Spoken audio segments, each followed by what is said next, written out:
Addanki Dayakar counter ఇచ్చారు. హరీష్ రావు వ్యాఖ్యలకు ఎలా స్పందించాలో కూడా తెలియడం లేదని విమర్శించారు. అధికారంలో వస్తామని బెదిరిస్తారని ఎద్దేవా చేశారు. పిచ్చి మాటలు బంద్ చేయాలంటూ మండిపడ్డారు. హరీష్ రావు అతి వ్యాఖ్యలకు ఎలా స్పందించాలనేది కూడా అర్థం కాని స్థితి. ఇలాంటి బెదిరింపులు అధికారులను ఆయన రిటైర్డ్ అయినా కూడా వదలడట. గతంలో సప్త సముద్రాలు దాటినా కూడా వదిలేది లేదు. మీరు అధికారంలో ఉన్నప్పుడు అధికారులను బెదిరించి సప్త సముద్రాలు దాటితే పట్టుకొచ్చి ఇక్కడ కమిషన్ ముందు లేదంటే ఏసీ ముందు ప్రవేశపెట్టిన ప్రభుత్వం రేవంత్ రెడ్డి ప్రభుత్వం.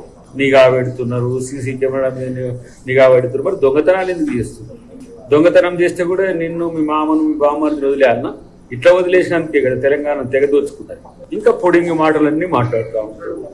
ఏదో ఈయన అధికారం ఇప్పుడు పోయి ఇట్లా వస్తున్నట్టు. నీ ముఖం మీకు అధికారం కల్లా ఎవడు చెప్తుండో మీకు మరి పిచ్చోడు. మీకు మళ్ళా వస్తుంది సార్ తెలుస్తలే.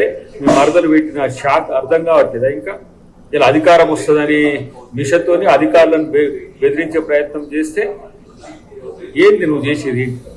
ఏడాదికి ఒకసారి ఆయన బయటికి వెళ్ళి గుట్లకెళ్ళి బయటికి వెళ్ళి పలకడో మీరే పలికి చిలక పలుకులు పలికిచ్చి ఇలా మీ పార్టీ మీకు నాయకుడు లేని పార్టీ, నాయకుడు లేకున్నా కూడా అధికారంలోకి వస్తుందంటే తెలంగాణ ప్రజలు అంత పిచ్చి భ్రమల్లో ఉన్నారా?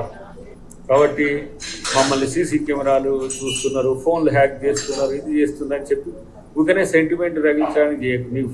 నువ్వు ఏ దొంగతనం చేయకపోతే నేను ఎవరేమీ అనరు. ఇంకెంతకాలం ఈ అక్కస్తో ఇట్లాంటి స్టేట్మెంట్స్ ఇస్తారో, మీరు ఇచ్చినంత కాలం మీరు ఎంత ఇస్తే కాంగ్రెస్ పార్టీ ఇంకంత బలంగా ఉన్నట్టు, అంత నమ్మకంగా ఉన్నట్టు. ఎందుకంటే దొంగల మాట జనం వినరు. ఆ విషయం గుర్తుపెట్టుకుంటే మంచిది.